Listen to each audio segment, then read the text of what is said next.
Allah. Bismillah. Bismillah.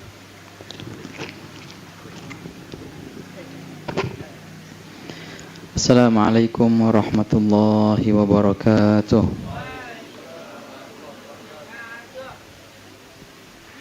Alhamdulillah. Alhamdulillahi rabbil alamin. Daimil ifdal azim an-nawal.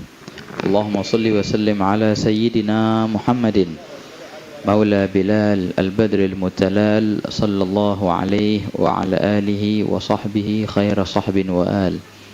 Subhanaka la ilma lana illa ma 'allamtana innaka antal alimul hakim wa tub 'alaina innaka antat tawwabur rahim. Allahumma ya Fattah ya Alim, ya Fattah ya Alim, ya Fattah ya Alim. Iftah 'alaina fathan qariba ya arhamar rahimin. Allahumma la sahla illa ma ja'altahu sahla wa anta taj'alul hazana idza syi'ta sahla. Allahumma sahhil lana hifdzal ulum wa hab lana wasi'atil fuhum bi jahi nabiyyikal ma'sum sallallahu alaihi wasallam. Allahumma inna nas'aluka al-'ilma ladunni wal mashrabas safil haniya wa habi ghani wa na'udzu bika Allahumma min 'ilmin la yanfa' wa qalbin la yakhsha' wa 'amalin la yurfa' wa 'ainin la tadma' wa nafsin la tashba' wa da'watin la yustajabu laha birahmatika ya arhamar rahimin ya arhamar rahimin ya arhamar rahimin.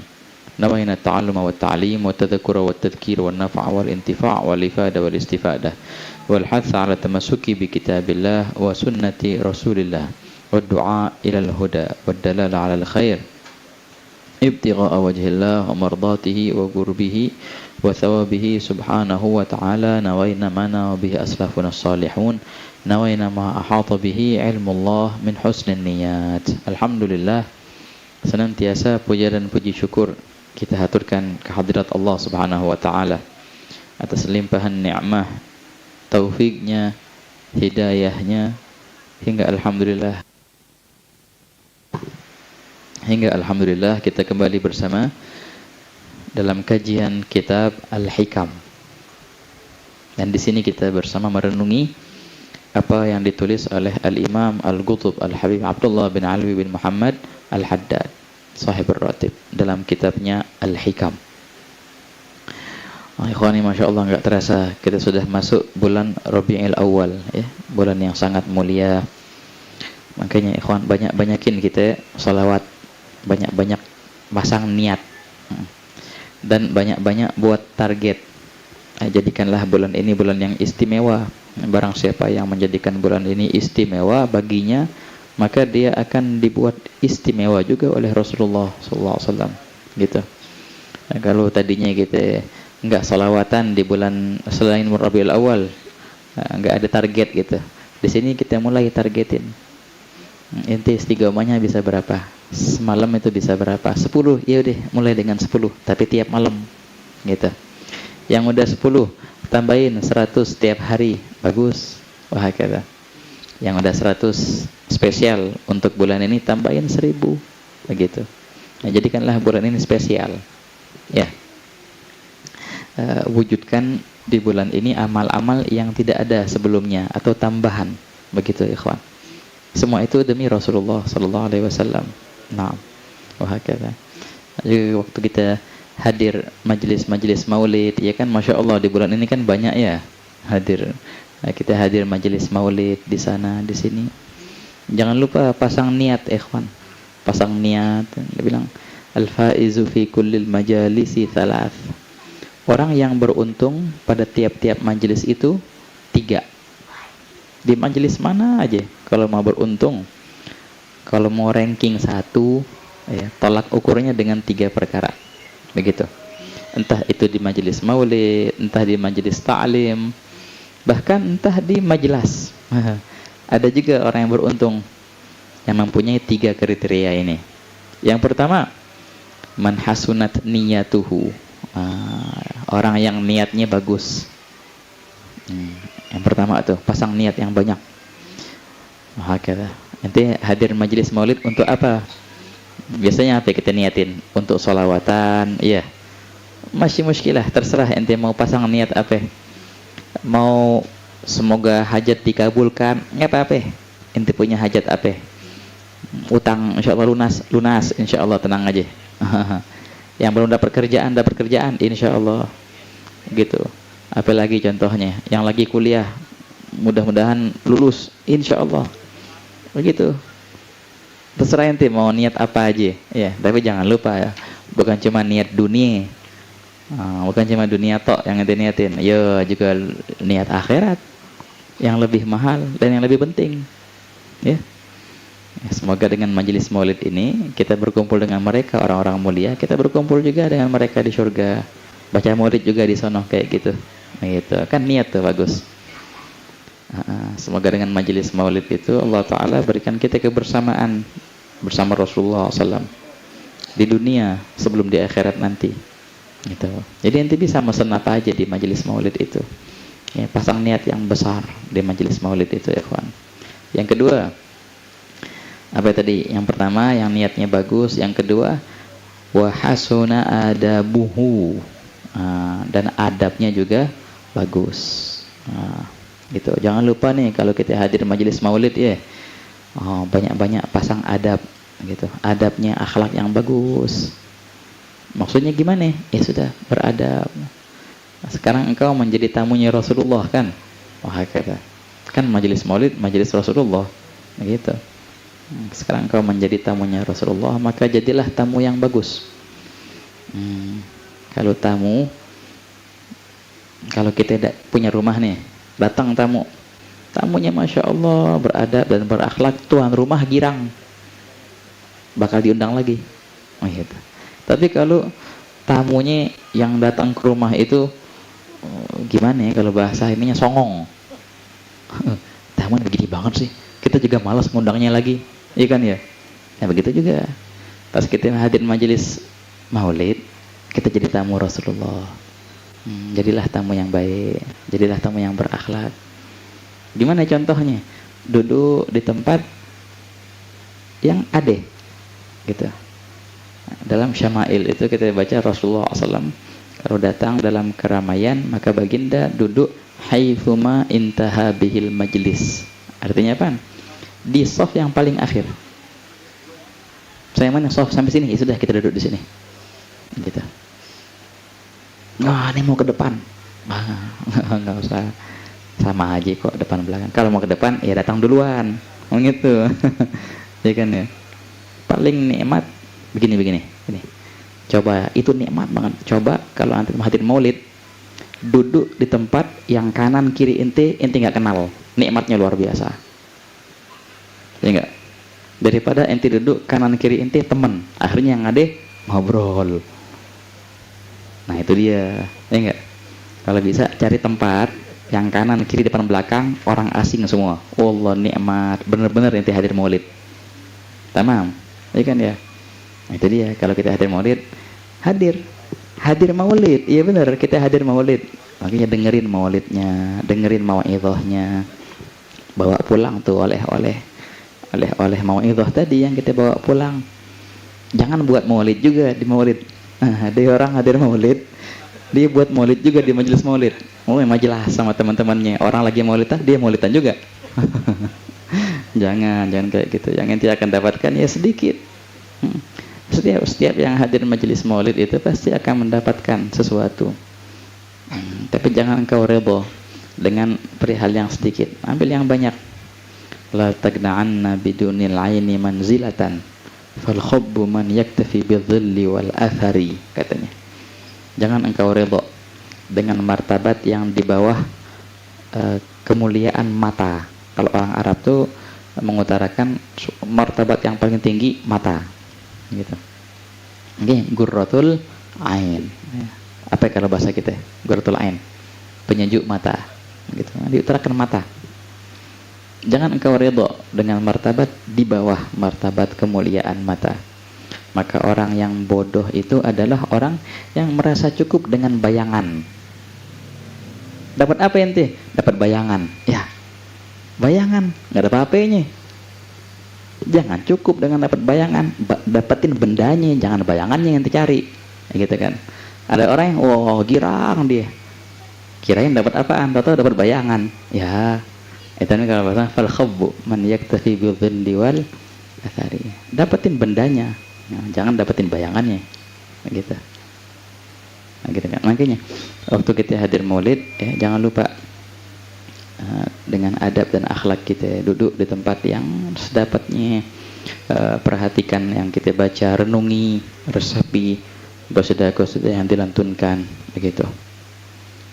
Itu nomor 2 tuh. Nomor 3, wa wasi'a mashhaduh, dan luas cara pandangnya. Maksudnya apa tuh? Wasi'a, luas, mashhaduhu, cara pandangnya. Ini kalau orang hadir majelis maulid, ya, bagus, niatnya bagus, wah adabnya juga bagus. Juga jangan lupa engkau harus luaskan cara pandangmu, karena dikatakan pemberian dari mereka itu para aulia sholihin, mereka memberi atas kadar cara pandangmu. Cara pandang itu bagaikan wi'a, bagaikan wadah. Kalau ente punya wadah besar, bakal nampung isi yang banyak. Tapi kalau ente punya wadah sempit, ya nampungnya sempit dikit. Wadah itu namanya cara pandang. Al-madad ala gadril mashhad. Pemberian dari mereka tergantung cara pandang. Maksudnya gimana cara pandang? Begini. Nah, contoh. Biasanya kita sebutin contoh kayak gitu. Cara pandang itu pola, ya, pola memandang. Kalau seandainya ada tanah tuh, ada tanah contoh depan situ. Kalau orang yang bisnisnya properti, apa yang dia bayangin? Wah, tanah ini bisa dibuat apartemen nih, sekian lantai, ntar bisa untungnya sekian per bulan. Itu akalnya orang yang main properti biasanya. Pas ngeliat tanah, tamam. Tapi kalau seandainya orang yang bisnisnya bisnis bensin, wow pas banget tempatnya strategis buat pom di situ. Wah, karena background bisnis bensin, gitu. Apalagi kalau orang lihat, jangan ini tempat yang strategis ini buat restoran aja di situ, buat pecel lele contohnya. Wah, bakal rame tuh, strategis tempatnya. Lewat ustadz, kalau ustadz lewat situ, apa yang dipikirin? Buat apa? Majelis taklim. Wah, ini tempat strategis nih, kita bangun majelis taklim di sini.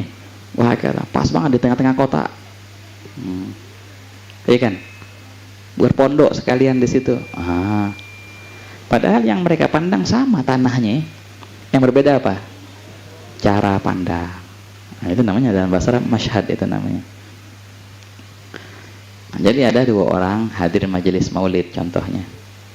Yang satu dia memandang, ya ini majelis maulid. Tamam.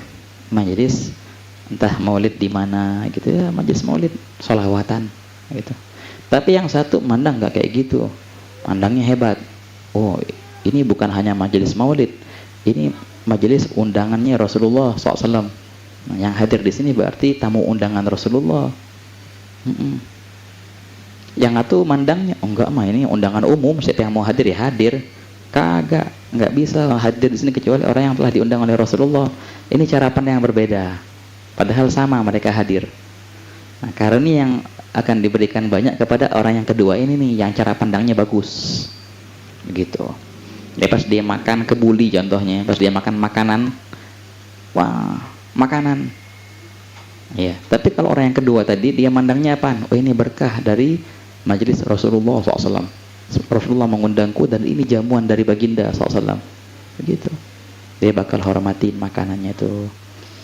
Minumnya juga pas dia dapat minum contohnya, dia nggak bakal buang-buang karena dia tahu ini adalah semuanya mempunyai nisbat ke Rasulullah SAW. Itu cara pandang yang indah ya ikhwan. Nah, itulah orang-orang yang berjaya, al-faiz fi kullil majalisi salat. Kata Habib Umar, ya kan, orang yang berjaya pada tiap-tiap majelis itu ada 3, yang niatnya bagus, yang adabnya bagus, dan luas cara pandangnya. Allahumma ja'alna minhum. Masyaallah, amin. Dan jangan lupa ya ikhwan ya, kalau hadir majelis maulid ya, jangan lupa 3 itu ya. Nah, bakal banyak yang kita dapatkan nanti. zahir dan batin. Kata. Baik, ala kulli hal kita baca sekarang dari kitab Al-Hikam karangan Imam Al-Haddad. Dan di sini kita sampai ke hikmah yang ketiga, ya kan? Nah, pada bulan lalu kita bahas hikmah yang kedua. Ma taraka min al-kamali syai'an man agama nafsahu min rabbih magama 'abdihi min nafsihi. Perihal tentang kesempurnaan seorang hamba akan menjadi hamba yang sempurna bila mana dia menempatkan dirinya di sisi Tuhannya sebagaimana apa yang ia harapkan daripada hamba sahayanya untuk dirinya, gitu. Sekarang kita bakal baca yang hikmah yang ketiga. Ini luar biasa ya ikhwan, luar biasa. Wa qala an-naimu yughad wal ghafilu yudhakkar wa man lam yujdi fihi at-tadhkir wat tanbih fahuwa mayyit innama tanfa'ul maw'idhatu man aqbala 'alaiha biqalbihi wa ma yatadhakkaru illa may yunib. Itu. Ini kan ya? Oke. Artinya apa? Kita artikan secara global dulu ya. An-naim, orang yang tidur. Itu yughaf, bisa dibangunkan. Orang tidur bisa dibangunkan. Wal ghafil, orang yang lalai, itu yudzakkar, bisa diingatkan. Orang tidur bisa dibangunin. Orang yang lalai bisa diingetin.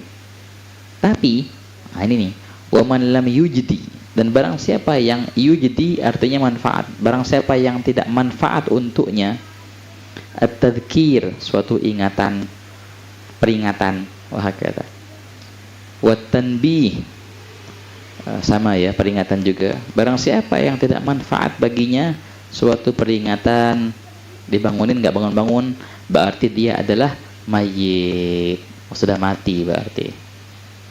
Ya kan? Kalau orang tidur masih hidup, dibangunin, bangun, ya kan? Tapi kalau orang mati, ente bangunin pakai air, bisa nggak bangun? Nggak bisa, sudah mati, begitu kan? Maksudnya apa? Ini maksudnya innama tanfa'ul mau'izatu, innama hanya saja tanfa'ul mau'izah. Mau'izah itu atau nasihat itu bermanfaat bagi siapa? Man agbala 'alaiha biqalbih, orang yang agbala, yang menerimanya, gitu, yang menghadapinya, yang menghadangnya, biqalbihi, dengan hatinya, dengan hati sanubarinya, baru tuh manfaat mau'izah itu. Wa ma yatadzakkaru illa man yunib, dan tidaklah bisa mengambil pelajaran melainkan mereka orang yang yunib, artinya kembali kepada Allah. Yunib, yarja' ilallah. Ini arti yang masih menjelimet ya. Kalau kita kan biasa gitu kan, kitab Al-Hikam itu kalau kita artikan secara kosakata bingung gitu. Maksudnya apa ini, muter-muter. Tapi setelah dijelasin, kita baca lagi, wah luar biasa Imam Haddad ini. Singkat dan padat. Jadi begini ikhwan, di sini beliau membahas tentang makna kehidupan yang sebenarnya.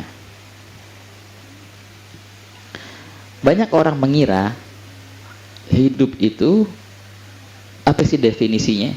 Ya hidup kalau ruh masih di jasad itu hidup. Oh, kalau mati apa? Kalau mati ruh sudah berpisah dari jasad itu mati. Nah itu pandangan kehidupan dan kematian bagi mereka tuh orang-orang kedokteran, orang medis, contohnya gitu. Nih hidup nih kita nih. Kalau mayat ya mayat mati berarti ruhnya udah nggak ada, jantungnya udah nggak berdetak, itu mati. Oh.